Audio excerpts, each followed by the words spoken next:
We have so many coming up, so I hope that you will take a look at those. And with that, I'm going to turn it over to Lori Mason. Great.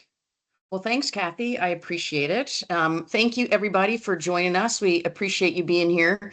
I think we have a great webinar speaker this afternoon. And before I introduce him, I do want to mention that I understand we are going to have a giveaway at the end of the webinar. Matt has so kindly donated a coaching session for one lucky winner.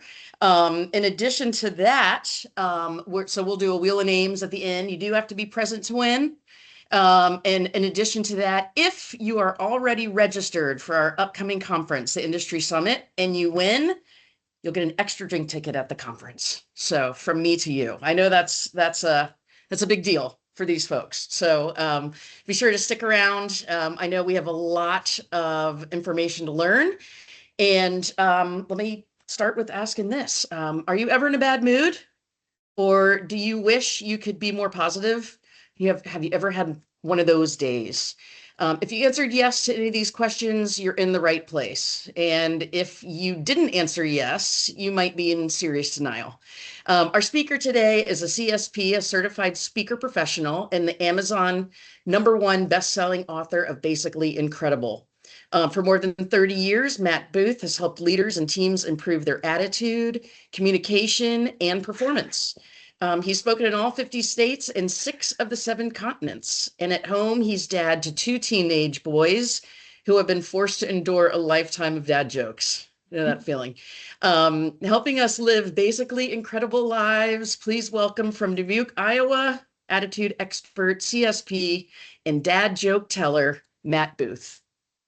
Thank you, Lori. I appreciate that. Can anyone guess which continent I haven't been on? If you can get that, just put it in the chat. You don't win a prize or anything. I've spoken in 6 out of 7 continents. Put it in the chat. Also, if you have any questions while we're going, you can put those in the chat. I think Brian is going to help us and moderate them, and we probably will take some throughout our next 50 minutes, 45, 50 minutes together, whatever we end up. Couple things that I want to do in this webinar. The first thing that we're going to do is CYA. And I'm sure most of you on this hits home. What does CYA stand for? Cover your butt. Yes, that's what it stands for most people. For me, it stands for, CYA stands for check your attitude. And if you check your attitude enough, you don't have to worry about the other CYA covering your butt. So that's one thing that we're going to do. The second thing that I really want to help you do, I'm going to give you a few takeaways, but the thing that I really want to help you to do, and this is always the elephant in the room when I'm ever at a conference or whenever I'm on a webinar or even coaching people one-on-one.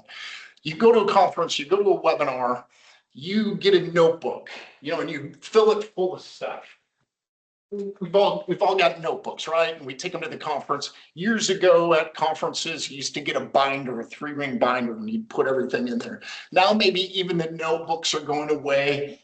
And, we're probably putting everything on our screens or on our tablets or iPads or something.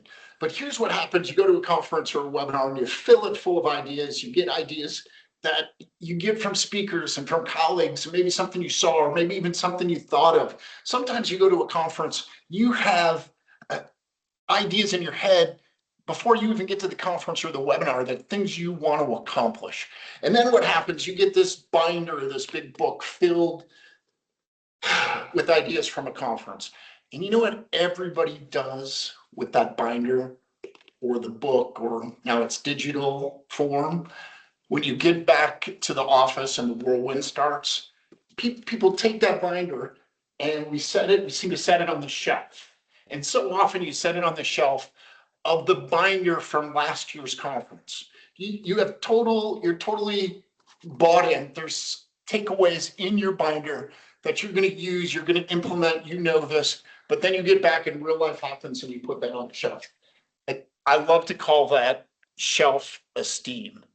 Is what I love to call that. Mm-hmm. So, yes, sir. I was laughing. I'm sorry. Oh, that's okay. No problem. self-esteem. You like that one? Pretty good. I coined that one.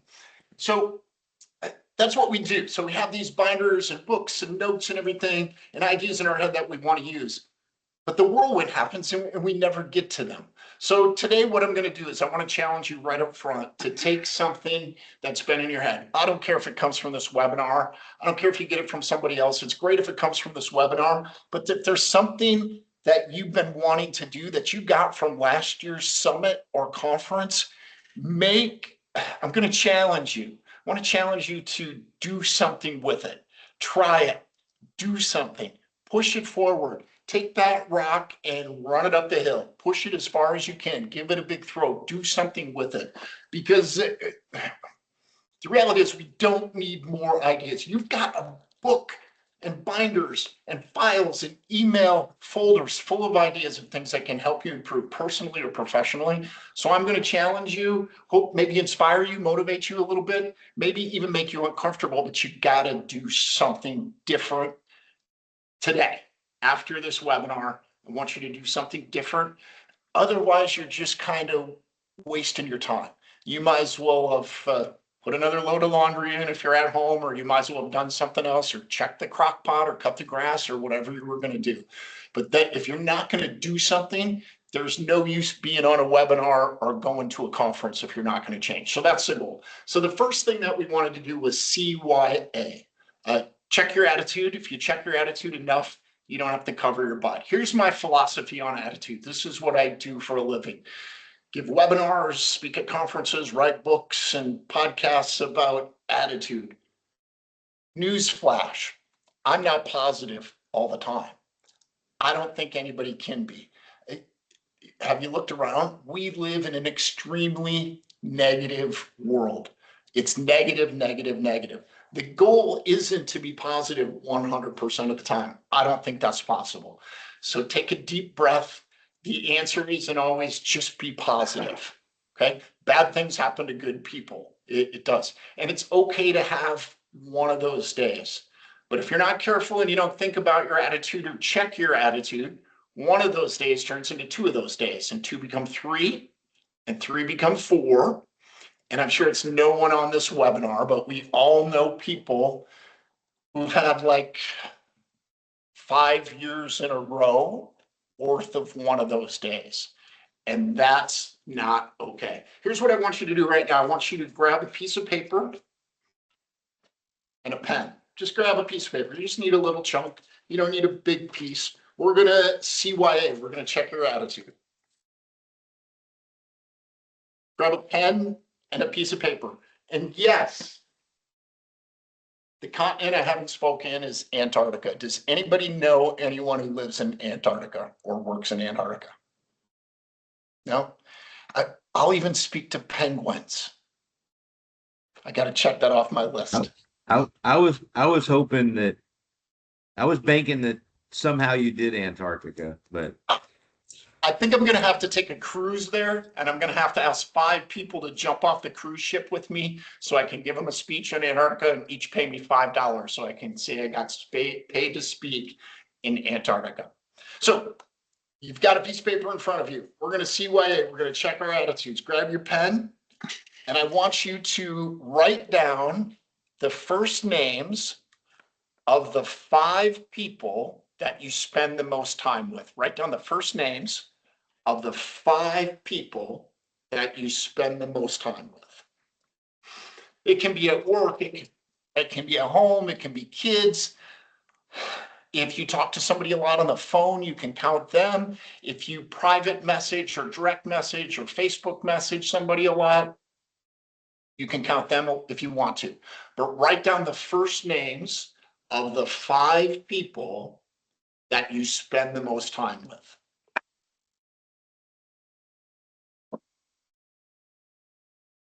Have you ever seen one of those psychic speakers? You know, they can read your minds. I'm really not one of those, except once in a while I get this feeling. And I've got this feeling through all the fiber of the internet that I know there's about 2 people on this webinar right now that want to ask me a question. I can feel it. The answer to your question is no. Pets are not people. You can't put your pet on that list. If you've got Fido on that list, cross him off and put a real person. You can't have pets on the list.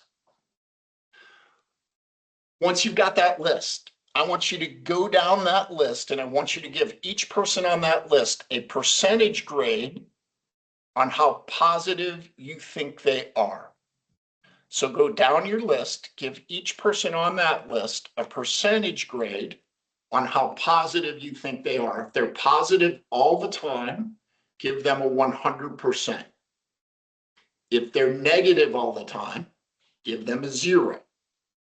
But go down each person on your list and give each one of them a percentage grade on how positive you think they are. If they're positive all the time, give them a 100. If they're negative all the time, give them a 0. Most people fall somewhere in between. Once you've got that, I want you to put your own first name at the bottom of the list. So put your own first name at the bottom of the list, and you know probably where I'm headed with this. Give yourself a percentage grade on how positive you think you are. If you're positive all the time, give yourself a 100. If you're negative all the time, give yourself a 0. Most of us are somewhere in between. What you've just done is you've just CYA'd. You just checked your attitude. You did an attitude inventory. See, in our country and other countries where I've worked around the world, we love to take inventory on stuff. We count stuff all the time. Most people on this webinar, you can touch a few buttons and you can know exactly how much money you have in any of your bank accounts right down to the penny. We love to count things. I have a couple crazy aunts here in Dubuque, Iowa. My Aunt Kay, she knows in her head, she keeps an inventory in her head, how many cans of cream of mushroom soup she has in her pantry. Because if she's got to make that green bean casserole, you know, I think it takes like 10 cans of cream of mushroom soup. She knows that if she only has 1 can in her pantry, she has to stop by the grocery store on the way home and get some more cream of mushroom soup. We love to count things. This is the point. We love, love, love to count things that have value to us. If it has value, in our country, we've figured out a way to count it. Now, the attitude inventory, just like we just did, we just checked your attitude very simply.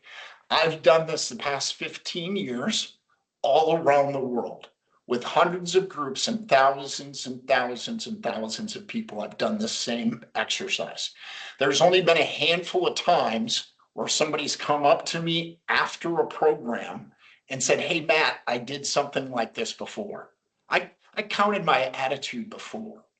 There was a guy in Arizona once, about 12 years ago. He said he had a high school teacher who one day each semester, she would call it Attitude Day. And they'd read books and watch videos and do exercises on attitude. And at the end of that day, she would give everyone a grade on the attitude that they have. And I thought that was super cool. My Uncle Ed, he was a Marine in Vietnam. And he told me when he went to boot camp, his drill instructor on one of his first weeks of boot camp gave him and his buddy a grade on their attitude. And that attitude was a failing attitude. They failed. And Uncle Ed had to run 10 miles, do 1,000 push-ups and 1,000 sit-ups. He got a failing grade, but he told me that story. When I went on a mission trip to Africa, I went to Nigeria with my church and we did a mission trip. We went out to this little village called Damka, which our church has a partnership with. And we helped them get clean water and build a school. And there's 300 kids, Christian and Muslim kids, going to school together in Damka. Super cool. On the way out of Damka, I went to Lagos and I spoke at a conference in Lagos. And a woman came up to me afterwards and she said when she was a kid, her great-grandfather called all of his kids, grandkids, and great-grandkids out under the mango tree. And he gave each one of them a grade on their attitude. So I've done this for 15 years, all around our country, all around the world, with hundreds of groups, thousands and thousands of people. And there's only been a handful of times people have come up to me afterwards and said that they've done something like this. They've counted up, they've taken inventory on their attitude. So what does that tell me? See, we count and we take inventory on everything that has value to us.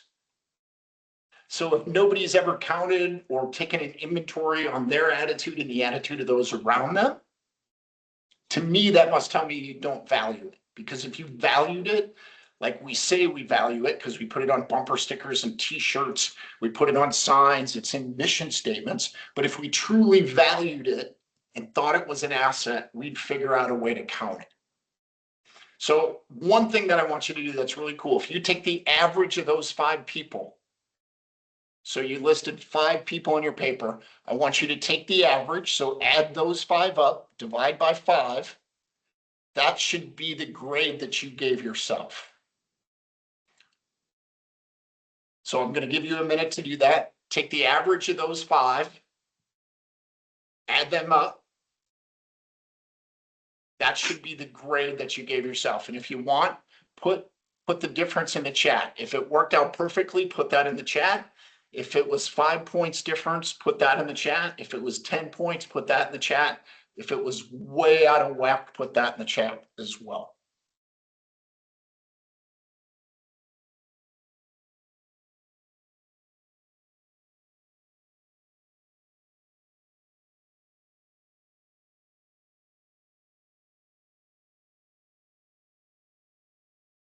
All right, Matt, we got a 44. Your average, the average of those 5 was a 44. Oh, of Mike's 44-point difference. Wow. 20-point difference. Mostly what I'll find when we do this, I'll find a lot of people it's exactly works. I don't know if anyone in here got it exactly, but oftentimes it'll work. What I find is many of them are between a 5-point difference, 5-point higher or 5-point lower. A majority of people will fall into the 10-point range. I see on here, it seems like a lot of them there's a bigger gap than that.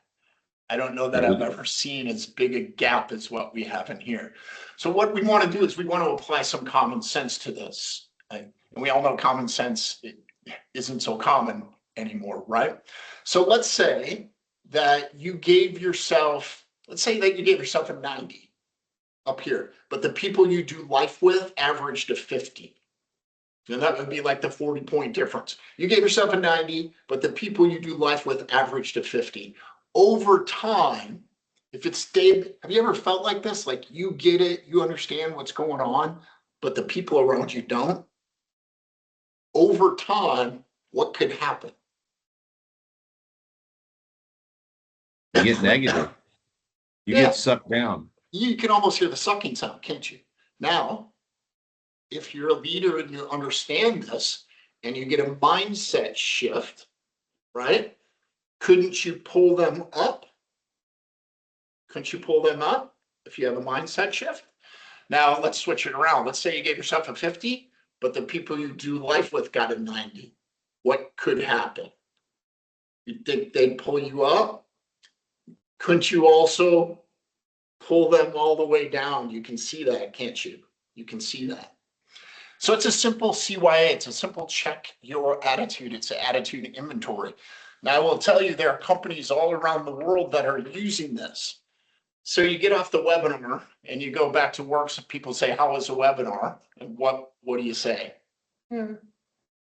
Fine. What did you learn? Nothing. I feel like I'm in junior high, right? When your parents ask you how was school today and you say, fine. What did you learn? Nothing. Well, they'll say, hey, how was the webinar? You say, it was unbelievable. They'll say, what did you learn? Funny that you asked me that. I've taken my team's names, if I have 10 people on my team, and I'm putting everybody's name on this piece of paper. And I've made copies, and what we're going to do is we're going to pass them out. And we're going to grade our team's attitude, just like we did here. There are companies doing this. You can use a Survey Monkey if you want. Sometimes this makes HR crazy, which is one of my goals in life, is to make HR crazy sometimes. But really what you're doing is you're starting the conversation about being positive and starting the conversation about attitude. We put a lot of lip service to it, but it's going to be a mind shift to start taking inventory on it and really thinking about it and then making a change with it. Brian, I don't know if we've got questions or anything in the chat or any questions you think might be. No, we just kind of what you had there, like there was a 3, a 4, a 5, several around the 20s. Sorry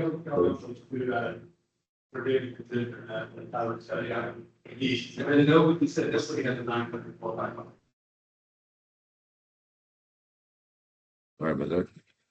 I couldn't hear that at all. If you I want think that was somebody had background noise, but no questions yet. But like you said, there's a big group of people that are 19, 20 points different than some up and some below, some above and some below their group.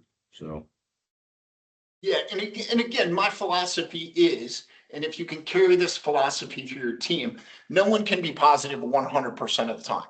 That's not what we're talking about. We're not talking about that fake positivity. That just doesn't work because we all live in the real world. But again, it's trying to be positive as much as possible. That's not always the answer. Sometimes the things we do sucks. You got to do crappy stuff. Everybody does with their jobs, but you can't have like a complete crappy day for 5 years in a row. It's okay to have one of those days, but not 5 years in a row. So if you're a leader in an organization, how do you balance that out? How do you try to pull people up without seeing cheesy or corny or them saying BS? There's no way that you're that happy or that it's that rosy. How do you manage that? Yeah, great question. And really the best way as a leader is to demonstrate that, isn't it? It's to be an example. It doesn't mean all things are roses and unicorns and rainbows, because that's just not life. And the answer to everybody's problem isn't always, let's just be positive. It doesn't work that way, right? A big part of my job that sucks is traveling, and you got to be able to control what you can control. If I'm going to jump on an airplane these days, I know there's going to be problems because most of the time there is. Now, I can't control the flight crew. I can't control mechanicals on the plane. Can't control the airport. I can't control the weather, but I can control my attitude towards it. I can control what I do while I'm sitting in the airport waiting. So try to control the controllables. Do what you can, control those. And then as a leader, recognize this, that not everybody's going to be positive all the time. And then you have to be an example of that. And again, as a leader, when they see you, maybe having one of those days, but you work through it, that's an example of how you can get through one of those days. How's that, Brian? Not bad?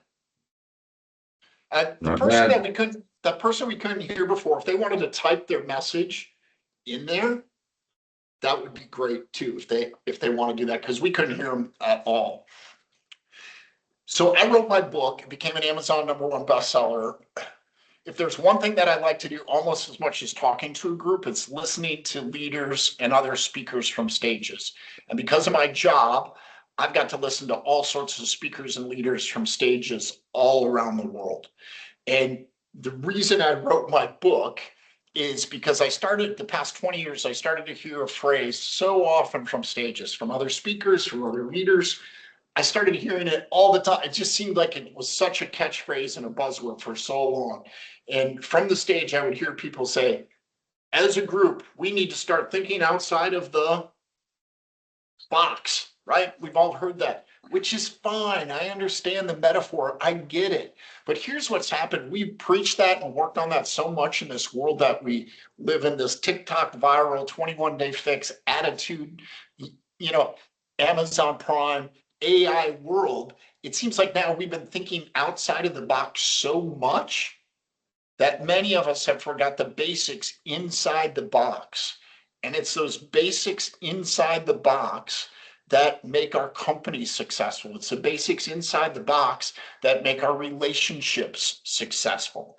And so many of us are so distracted by sparkly chickens and AI that we've forgotten the basics inside the box. And if you do those basics consistently, that will lead to incredible businesses, incredible teams, incredible relationships, and an incredible life. That's why I wrote this book. And I see we have a question there. Do we have a list of questions to help answer how positive individuals really are? Do you understand that one, Brian?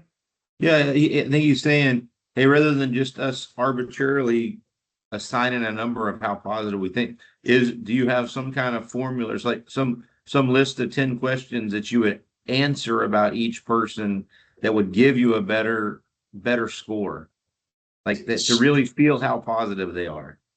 Rather than just guessing and say this person's positive 75% of the time, if we had some sort of matrix. I think that's an excellent question. My answer is no, not right now, but I'm writing that down. And that is a great question. And as I said, I've done this with probably 1,000 times now. I've never had that question.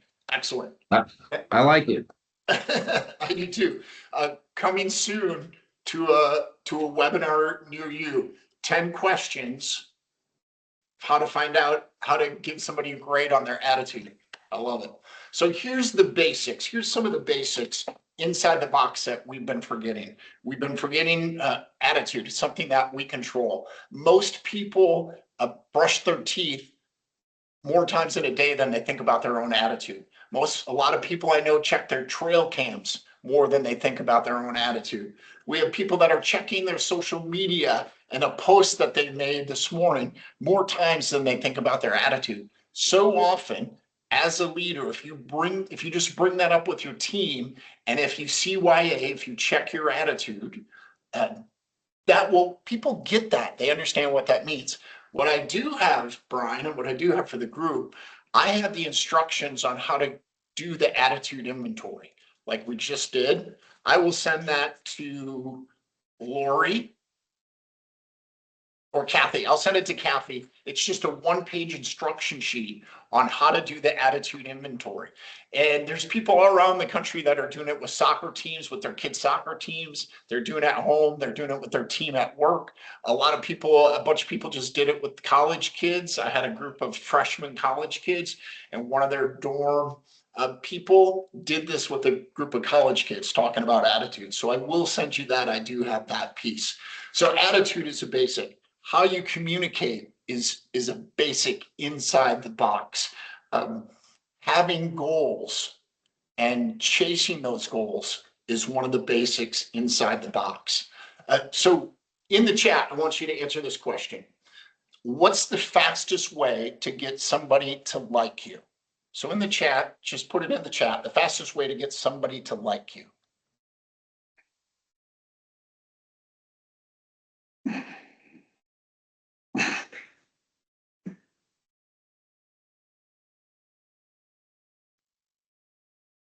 Be kind, find a connection, give them a compliment, be the attitude that they want to be around. Cash. Adam, I really want to like you. Some cash. Bribes never hurt. Being positive. Let people put food, right? Converse with them, ask questions about them. Mimicking body language, sincerity. Being positive. Adam, I like the cash thing again. Common interests.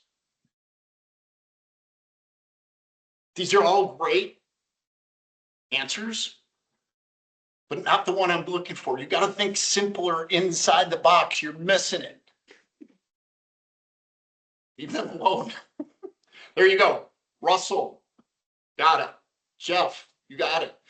So when I do this in a group like we just did, smile by far is the fastest way to get somebody to like you. How come that is not on top of mind? How come everybody didn't say that right away? If we're in a group and there's 200 people in a room, I'll ask that question. We get answers like cash, being positive, mimicking body language, being sincere.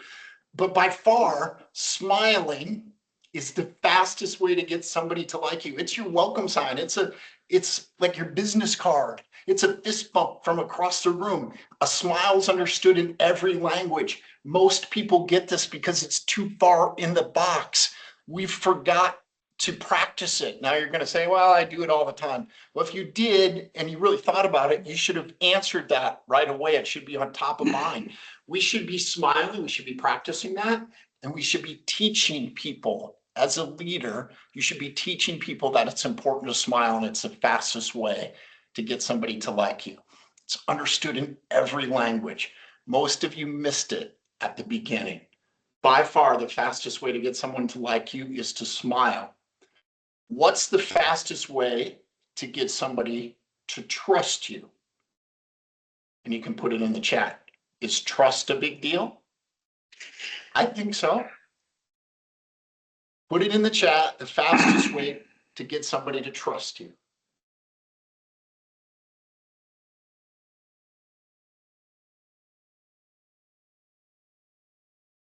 Handshake, earn it, staying true to your word. Russell, did you read my book? Did you get an advanced copy? By far, it's eye contact. It is eye contact. Eye contact is the fastest way to gain someone's trust, by far.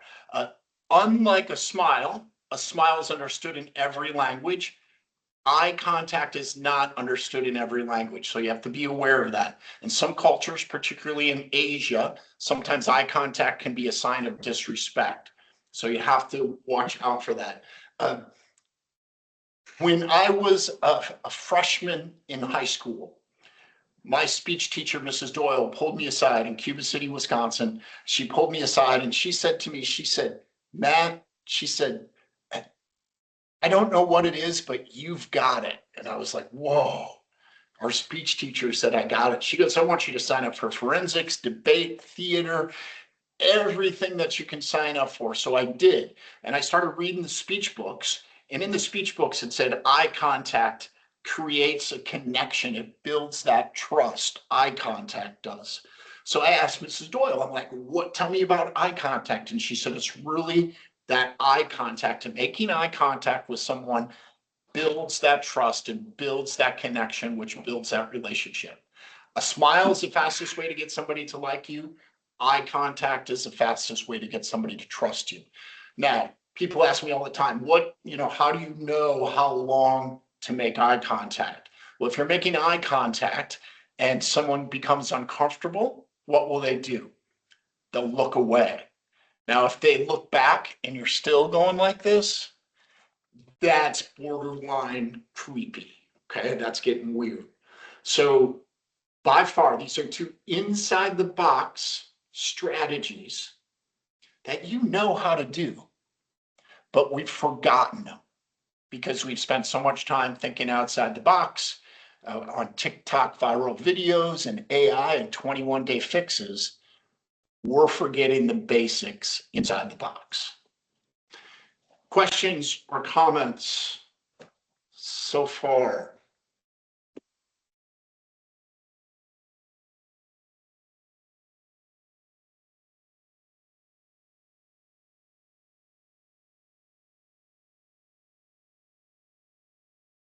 Now that's okay if we don't have any. What, so, what do you know when your own personal attitude's not good? How do you change it? Like, how do you reflective of that? Sure. So one of the big things is, and this is why it's important to check your attitude, because then you can admit, you can say, hey, you know what? Right now my attitude sucks. So here's some ways that I change that. This is a great question. Some ways that I change that is I recognize my attitude sucks. So when I need an attitude adjustment, I don't want to be talking to prospects. I don't want to be talking to my team at that time because I know my attitude's bad. And it's just like a muscle. If you work on getting it back, you can snap it back. No one says that you have to have the same attitude you had 5 minutes ago. There's no rules on that. You don't have to. Things that I do. I love to create routine in my life. So one of the ways I do this is in the mornings. I love to walk and I listen to Bible verses I get in the Bible. This helps me stay grounded and helps my attitude. If I'm in a bad mood, I'll go for a run or a bike ride. If I'm in a bad mood, I love to go for a hike with my little pheasant hunting dog, and I'll have a shotgun. But that's just like a walk, except I have a pheasant hunting dog with me. So you have to find what works for you, which can snap you out of a bad attitude. Most of the time for me, it's gaining that perspective, because perspective, if you have perspective, that leads to gratitude. And you can't be grateful for something and mad at the same time. You can't be grateful and negative at the same time. You can be grateful for 5 minutes and then negative for the next 5 minutes, but you can't do that at the same time. Write this down. This is a good one for you. It's the 3-to-1 ratio, and you can keep track of this. This is a 3-to-1 ratio. Barbara Fredrickson said you need to have 3 positive thoughts for each negative thought that you have to be a mostly positive person. So it's 3-to-1 ratio. 3 out of 4 thoughts should be positive. And if you have that, you're a mostly positive person. Now, I don't know exactly where you live or what it's like waking up on a Monday morning in February, but I can tell you in Dubuque, Iowa, this is what waking up on a Monday morning in February can be like. Before I even open my eyes, I can be like, oh, it's cold outside. There's 1 negative thought.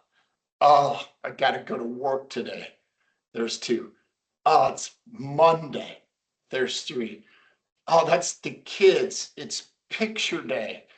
There's 4 negative thoughts. Oh, that's my spouse. 5 negative thoughts. Don't say you've never thought it about your spouse. Don't say it. That's before I even open my eyes. And if I have 5 negative thoughts before I even open my eyes, where in the next couple minutes, what's the ratio say that I need to cancel those out? 15. 15. Where in the next couple minutes am I going to find 15 positive thoughts if I start the morning like that? Now, what can you say when you wake up on a Monday morning in February? What could you say? You could say, hey, I woke up. I'm alive. Oh, I have to go to work today? Oh, how about I get to go to work today? You know, and if you're choosing to go to work, and if you don't want to go to work today, you can choose to go work somewhere else if you want. Kids, it's picture day. I have kids. Somebody actually got with me, and I have kids, and she's still here. She's still here. Like, you see how simply you can change your attitude. So that's the 3-to-1 ratio. And when you have perspective, it doesn't take long for me to know that there's people that have it way, way, way, way worse off than I do. And that gives you perspective, which gives you gratitude in your heart. And if you're grateful, you can't be negative at the same time. I know we're kind of closing up or getting close to my time slot being done, Brian. Does anybody have any questions they want to ask me? Matt, I have a question. How do you stay positive when things are out of your control? Yeah, so use the airline is a perfect example. When I travel, I know it's oftentimes it's going to be a crap show. And so much of that at airport, that's why people hate airports, is out of your control. I mean, you got to stand in line to get a cup of coffee. You can't control the pilot, the flight schedule, the weather. There's so much out of your control. But if you know that and say, hey, I'm going to control what I can control. If I have a 2-hour delay, guess what? I'm going to sit in the airport or the Admiral's Club or whatever, or somewhere, and I'm going to make phone calls, or I'm going to do some work that I wanted to get done, or I'm going to work on something that I wanted to push forward, or even it can be I'm going to read the book or listen to the book that I wanted to get finished. So you try to control what you can control. And we've become such a victim society that we love to push everything off on somebody else. It's not my fault. It's my parents' fault for raising me not properly. It's not my fault. It's someone else's fault. And once you do that, then pretty soon you can't control anything. And then the wheels fall off. So try to control what you can control and make use of that time at the airport if it's 2 hours, or it's just like, even if you want to, go goof around for 2 hours in the airport. That's okay. But you see how you're taking control of, you're managing what you can control. Or you could just sit and you could go complain and bitch at the person at the desk. That's not going to make the flight go any sooner. Great question.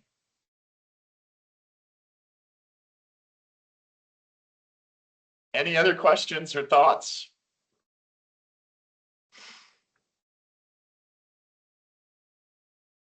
Matt, Paul Mallory here with Livingston Haven. We got a lot of changes going on, and one thing, a lot of the changes are leading to a little bit of strife, and a little bit of, we'll say, additional negative attitude. Any tips for how I can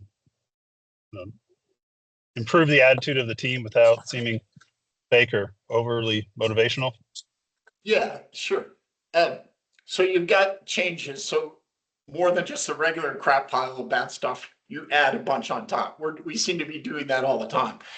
One of the best things that you can do with a team is acknowledge and admit when something is crappy. You just say, yeah, this is going to suck. We're going to have a lot of change. I don't know what we're going to do. We're going to have, but just admitting that, and then allowing your team or your group, letting them know that it's okay to be in a bad mood sometimes. It is okay. What happens is we expect people to be positive 100% of the time, and that's just not possible. Because I know I'm not positive. I don't want to be positive 100% of the time. When I do the inventory, I'm like positive 87% of the time. That means 13% of the time you don't want to be around me, but recognize that, and you can use that. So what I would do is say, hey, look, we've got a ton of change. We've got more change coming. I don't know exactly what this is going to look like. We're going to try to get through it the best we can in a positive manner. I know there's going to be times where this is just going to suck, and it's okay, but we're going to get through it. All this fake, positivity is like the Viagra smile. We know people who walk through life like that, and it just doesn't work. It's just fake, and that's not going to work. I hope that helps, Paul. Yes, thank you.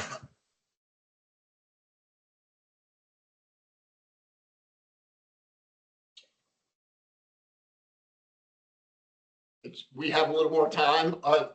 Any other questions that you have?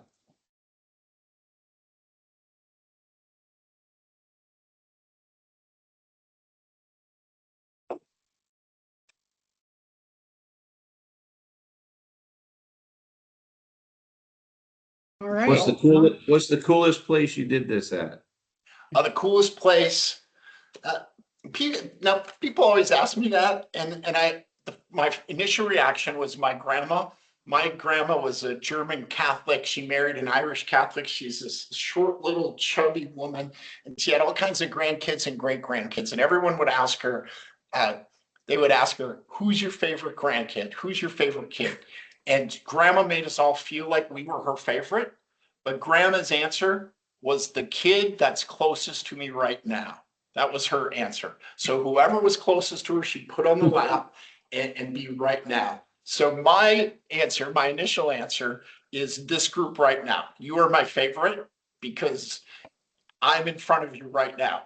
And I love this. You're closest to me. You're sitting in my lap. Let's get in with, that's a weird, too far, I think. But this is it. So, and I love what my grandma said. And 2 weeks ago, I hurt my back. And I went to my chiropractor, and his person behind the desk was gone. So he was doing everything. And he had like 30 people in his office, and they all wanted to get in there, and they're all hurting. And I finally got in, and I said, Peter, I know you're busy. Let's make this quick. And he goes, stop. He goes, you're the most important person in the world right now. He goes, don't worry about anyone else. We're going to take care of you. So I think that's a lesson that we can learn, isn't it? So this group right now, out of all the groups I've ever spoken to, this group right now, you are the most recent. You're the most recent group, and you're the most important to me right now. And I think that's a philosophy that we can take along. but I've done some cool things. Probably my favorite audience is my 2 teenage boys. And during COVID, they were like, Dad, because I didn't have anywhere to speak and they were my only audience. And they're like, Dad, can you just get a gig somewhere and leave me alone? Don't tell me about making my bed one more time. And speaking of that, both our boys are teenage boys, and we'll end on this because this is part of it. They're both teenage boys, 16 and 14. Both of our boys know how to make their bed. Okay. They know how to make their bed. As a matter of fact, right across from my office here in Dubuque, it's just across the street, our family owns an Airbnb. And if I'm gone and if everyone's gone, part of the boys' job is they'll turn over the Airbnb, they'll clean it, which includes making 4 beds. So they're almost professional bed makers. We've watched videos how to make beds. We've had other people come in and show them how to make beds. Like they get paid to make beds. Now, when I go home tonight and walk in the house, what are the chances you think that their beds are not made at home? Yeah. So there's this huge gap in our boys. I think maybe teenage boys. I don't think there's anything ever been created that thinks they're so smart, but actually what they know is down here. Like that's a huge gap in teenage boys. And I remember being like that. But we're like that too. Our world is like that. We know so much. We know so much. And if we don't know something, you can find a stupid YouTube video on how to do it. Our knowledge, like we know so much, but there's a huge gap between knowing and actually doing. So our boys know how to make their beds. They really do. They're like professionals at it. But there's a huge gap between them knowing and then actually making their bed. And our lives are very much like that. Just how we started. We have notebooks full of stuff. And you have ways you can improve personally and professionally. You know tricks. There's probably nothing I said on this webinar that you didn't already know. But that gap between knowing how to do something and actually doing it is huge, and it's getting bigger because we think we have this remote control attitude.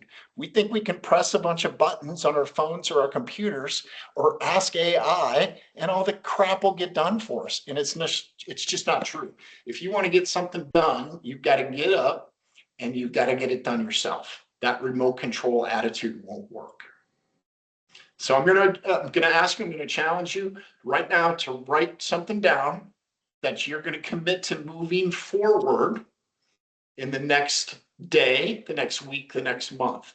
I don't care what it is. And even if you want to put it in the chat, something that you're going to put forward. Thank you for the mug. Yes. You're noticing that it was completely random that I have this mug. I live in Dubuque. I'm not even really an Avalanche. I'm becoming a fan now. But put in the chat if you want to, something that you're committing to pushing forward. So let's say you want to walk 3 times a week for 20 minutes for the next 6 months. That's a good goal. That's something you want to accomplish. The technology that we have is amazing to help us get crap done. You can put that on your calendar. You can say that into your chat. Say, chat, here's my goal over the next 6 months. I want to walk a minimum of 3 times a week for at least 20 minutes. And I want you to remind me daily. You just tell that to chat, you can get that done. So that's what I want to challenge you to do. I think we've had some fun. I enjoyed this group. I hope you got some takeaways. But if you don't do anything with it, like, what's the point? So I know you're trying to close out, but we got an interesting question. Okay. How do we get someone to check their attitude when they don't realize that they are the problem? Yeah, that's a big one, isn't it? Most people don't realize it. I will also tell you that people with negative attitudes are also very, very, very good at their job. And the organization or the team can't hardly live without them. So they'll say, hey, it's not me. One of the toughest conversations is, hey, Brian, I know things have been like kind of crazy between us and we've known each other for like 10 years now. I just want to let you know that your attitude that you've had for the past 5 years is really kind of destroying our relationship, and it's keeping me from being productive at work. Whew. Is that a tough conversation? That's a hard conversation, but you can have that conversation, a critical, crucial conversation, or we can just go along with Brian for another 5 years working like that. If he has a bad attitude. So it's really, so when people say that, they'll say, well, my spouse has a bad attitude and he doesn't even know it. First question I ask back, I say, have you ever really told them? And they're like, oh yeah, husbands know they have bad attitude. No, I said, have you ever really sat down and told him that the attitude that he has on a regular basis is really destroying the relationship? And you know what the answer is most of the time? No, we haven't said that. Not an easy conversation, but something worth having. So I love the Mississippi is a 5-minute walk from my office. And lately I've been seeing a bunch of seagulls sitting out on this little dock. And this morning when I went for my walk, there was 4 seagulls sitting on the dock. One of them decided to fly away. How many seagulls are left? What'd you say, Brian? Let's put it in the chat. So there was 4 seagulls sitting on the dock this morning when I walked on the Mississippi River. One of them decided to fly away. How many are left? You can put your answer in the chat. 4, 0, because they'll follow 3, 3. Well, the one seagull that decided to fly away, right? What did he do, Brian? He told all of his buddies he was going to fly away.